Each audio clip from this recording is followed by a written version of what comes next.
नमस्कार मंडळी, तुमचं माझ्या चॅनलमध्ये स्वागत आहे. तर आज आपण सोप्या पद्धतीने बटाटा पोहे कसे बनवायचे ते बघणार आहोत. साधे पोहे खाऊन खाऊन सारखा कंटाळा जर येत असेल तर आपण बटाटा पोहे बनवू शकतो.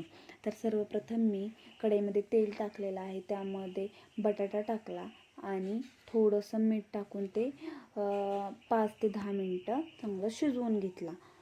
तो बटाटा चांगला शिजल्यानंतर तो बटाटा मी एका प्लेटमध्ये काढून घेतला आणि त्यानंतर त्या कढईमध्ये तेल टाकलं आणि आपल्याला हवे तेवढे शेंगदाणे घ्यायचे आणि ते चांगले खरपूस होईपर्यंत परतवून घ्यायचे आणि परतल्यानंतर ते शेंगदाणे आपण एका प्लेटमध्ये काढून घ्यायचे.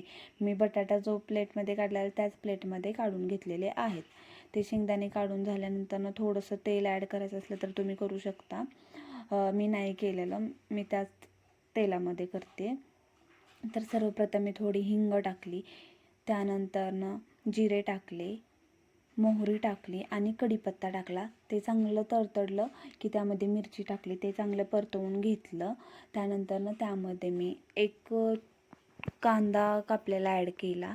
तो चांगला परतला की त्यामध्ये मी हळद टाकली. ते चांगलं हलवून घेतलं आणि त्यानंतर मी एक चॉप्ड टोमॅटो ॲड केलेला आहे. तो टोमॅटो आपण चांगला परतवून घ्यायचा.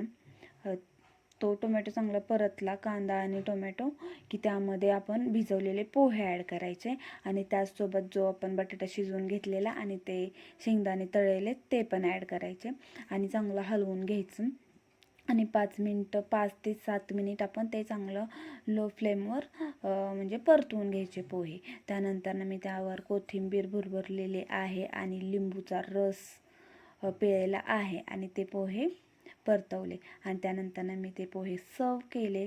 तुम्ही पण करू शकता आणि त्यावर मी जरा कोथिंबीर भरभरलेले आहे. माझ्याकडे शेव नव्हती त्यामुळे मी शेव नाही घेतली, तुम्ही शेव घेऊ शकता. थँक्यू.